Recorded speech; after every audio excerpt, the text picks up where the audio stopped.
Losing is a natural process in video games. For some games, it's a learning experience and you walk away with a new piece of knowledge every time. For other games, it's a 2-second window before you're thrown right back in. But for Sea of Thieves, it often just hurts. There's something so relatable and familiar to me about Rare's choices for the way that we lose in Sea of Thieves that feels so intrinsic to British culture. We love a bit of self-depreciation. Now that's probably not unique to British culture, but we rarely say that we're the best at anything. More likely we'll look at our own situation and then say something like, could be worse, whilst using an extreme example of what worse really is, implying that whatever dire situation we're in, it just isn't that bad. Now there are situations where it really does feel like the odds are stacked up against you, and you really are thinking to yourself, how could this possibly get any worse? And then the superstitious Brit in me would scorn you for even uttering that sentence, as you're basically taunting the universe to find a way to make it worse. Thank you for your contribution. We've now got a Meg, a Skelly, and a player attacking us all at once. Well done! Of flame. That one would have to be on Whoop Whoop. Bloody hell! What did you do? But really, when you die and lose in Sea of Thieves, it just wounds you. And I think I found the key points where it really feels like the universe is just telling you that you suck.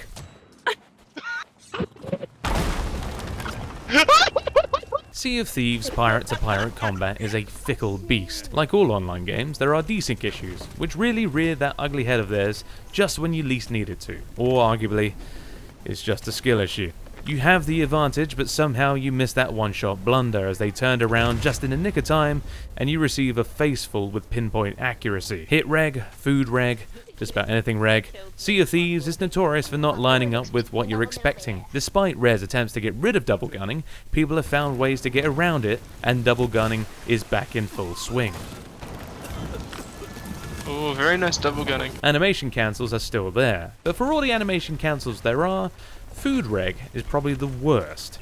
You've got a massive pineapple in your hand, and like a complete barbarian, you eat the husk and the leaves and it disappears down off screen. But because you need to be ready for combat, you swap to your blunderbuss just as soon as you think it's gone, so you're not wasting precious time readying your weapon. But then you realize your health bar didn't move a millimeter because you skipped that last millisecond of animation. And now you have to run the risk of being picked off by a stray shot or a single sword swipe. And if you whip out that pineapple again, it's there in perfect form. Now even I can respect that pirates can scoff down a whole pineapple or an unpeeled banana without any issues, but it would make sense that you get some partial health recovery for taking a nibble. It's a similar thought process for reloading. Whilst double gunning and skipping the animation is still a thing, it would make more sense that you can reach a certain point of the reloading animation that it could be split into two halves. Put the ammo into the gun and then cocking the gun. That way, should the need arise that you need to be more mobile again, you don't have to physically reload the bullet every time and just cock the gun. Right now, the amount of times I've reloaded this Eye of Reach, I might as well have turned it into a narrow blunderbuss. And then, inevitably, you're sent to Pirate Purgatory. Probably because of one of these situations, where you get to sit in quiet contemplation for a few moments, or share good and salty moments alike with your fellow passengers. Still, could be worse. Oh, you're at the bottom of the ocean. Loot stacking is amazing fun, getting ungodly amounts of loot knowing full well that should the unthinkable happen, that the server is probably going to freak out in keeping track of all the random variables, seeing your ship stacked to the brim with loot that you've worked so hard to obtain, or steal from another seafarer. And just as much as you have an ungodly amount of loot on your ship, you've probably spent a disgusting amount of time getting it all and definitely need a shower. If you're a Reaper, you'll have a massive beacon on the map telling everyone just how sweaty you are, and that you're just about to cash in or on the prowl, but at least you can see if anyone's coming your way if they're also emissaries, whereas guildies are doing it completely blind and being jump scared by any silhouette they see on the horizon or in the waters. You become a dragon, fending off your horde. Inevitably, as much as you stole someone else's loot, people will ultimately come to steal yours, and you have no idea what the other ship will play like.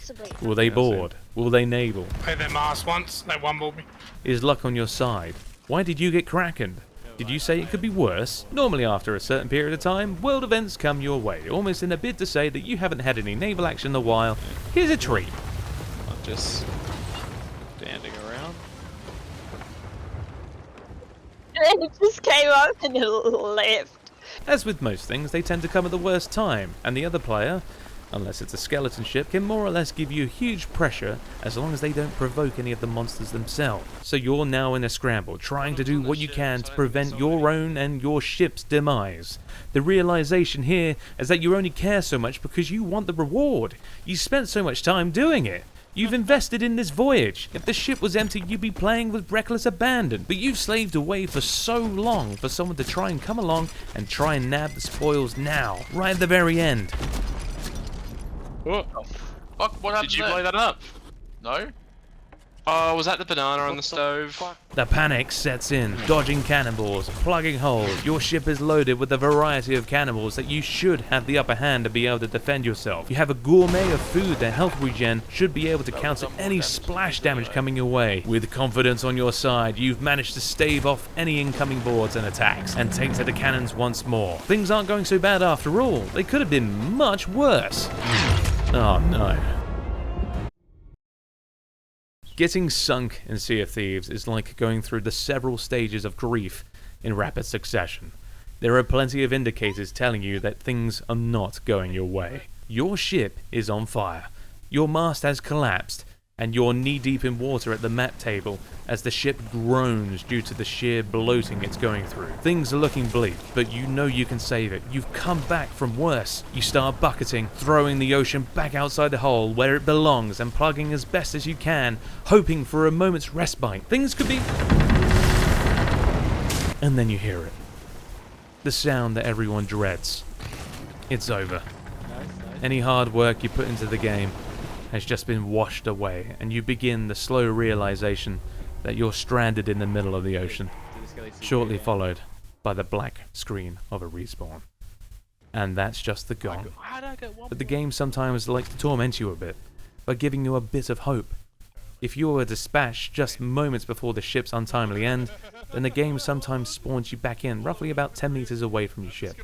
And you get to slowly watch the wreck sink beneath the waves, as you watch the other pirates start harpooning your precious cargo, with a mermaid taunting you with a flare, reminding you that you are too far away from anything buoyant.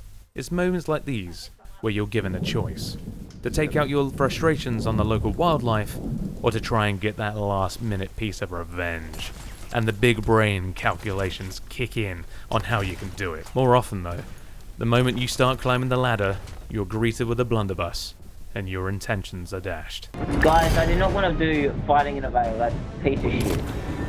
Fuck you, I should people. grab their It's not a flag. piece of shit, John. Yeah, why? It's worse in Hourglass, as every time you sink, not only do you hear the gong, but you are presented with a message saying that you sunk, and then a jingle stating so.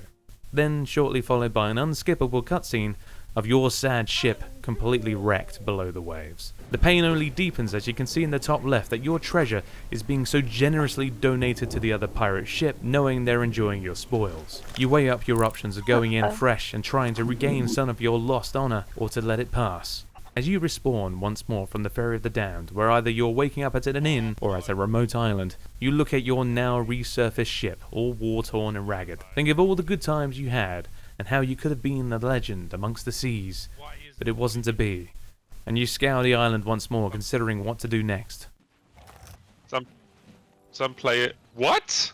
But for whatever reason, the masochist in you finds a will to go on, and the sun rises again on the dawn of a new day. Perhaps today, you're going to be the one that sinks the player with the insane amount of loot, or perhaps you'll be feeding the fishes time and time again. Needless to say, the Ferrymaster has your return ticket stamped, and your journey to becoming a pirate legend does not end here. There's always coin to be made, and a reputation to maintain.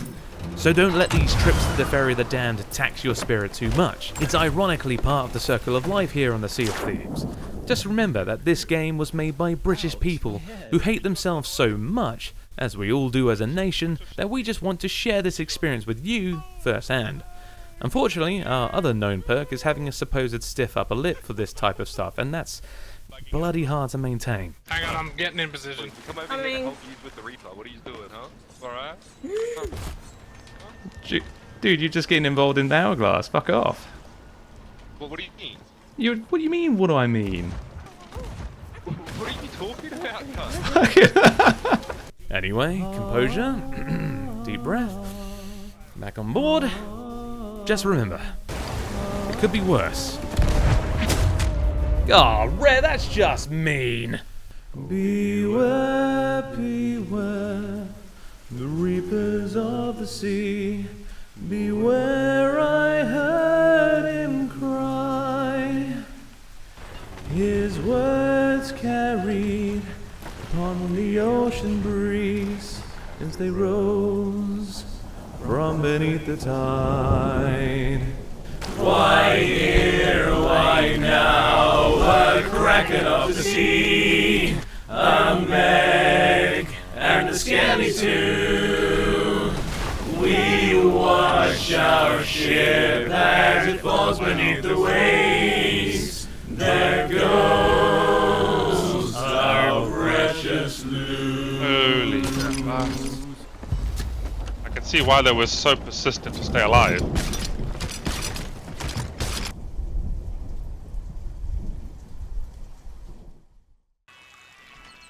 As always, thank you for watching. If you enjoyed the video, feel free to give it a like and subscribe if you'd like to see more. But what about you? Was there a massive loot pile that you lost to another ship passing by? Or did you rob someone completely blind, including their pet chicken? Leave a comment down below, share with everyone else your biggest heists or your biggest losses. Happy sailing.